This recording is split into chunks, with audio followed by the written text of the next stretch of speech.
How should you choose K in your k-means clustering model? Let's break it down. K-means clustering is an unsupervised machine learning method that groups data points into clusters based on their similarity. You can use k-means when you want to group your unlabeled data into a few tight blobs of similar points. Some examples include grouping shoppers by their shopping habits or houses by their sizes and prices. Now, once you've settled on your k-means clustering model, the idea itself is simple. First, you choose a number of clusters called k and place those k-centers across the graph. After that, you assign each point to its nearest center, and then you're going to move each center to the average or the middle of the data points assigned to it. But how should you choose k? This is the hardest part of a k-means clustering model, so here are the two strategies that you can use today. First is the elbow method.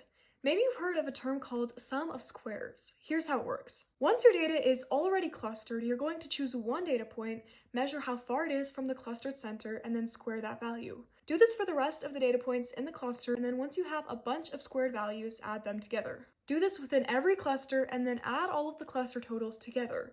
This grand total is called the within cluster sum of squares. Now, many libraries call this number inertia. If you have a lower inertia, that means the sum of squares was lower, and your clusters are tighter because all of the points sit closer to their own center.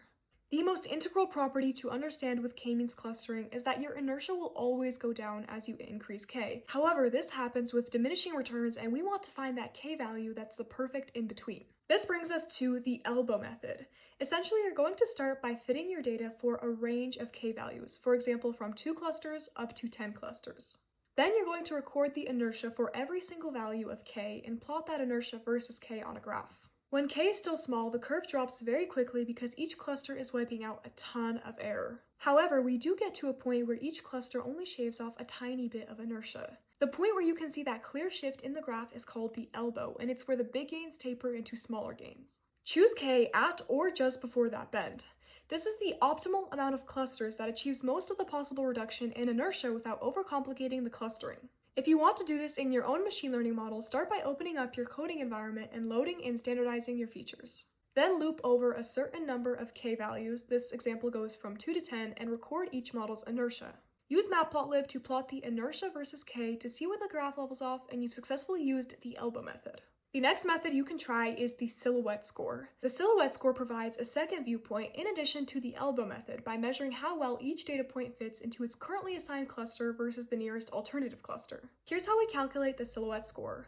Let's pick one data point and call A the average distance to the points in its own cluster. We'll call B the lowest average distance to points in any other cluster. Then we take B minus A and divide it by whichever value is larger, B or A.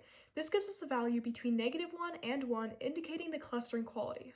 If you get a value near 1, that means your points are tight near their own cluster and far away from other groups. If your value lands near 0, that means the point lies on a boundary or overlap, and a negative silhouette score means the point is closer to another cluster than the one it was assigned to. This is an example of a silhouette analysis for a k-means clustering model, so let's break it down.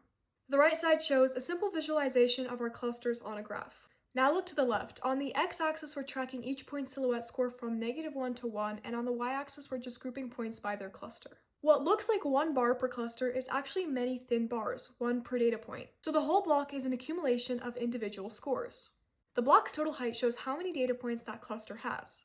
The bar's height isn't exactly meaningful for one data point, but the length gives us a pretty good idea of the silhouette score for each point for each cluster. That red vertical dashed line you see summarizes every point's score into one overall average quality marker. Here's another example of a silhouette analysis, where the silhouette scores for some clusters are pretty low on average, so the person making this model should probably reconsider their amount of clusters. Now, if you're going to implement these strategies in real life, here's a good workflow. First, try k over a small range, such as from 2 to 10.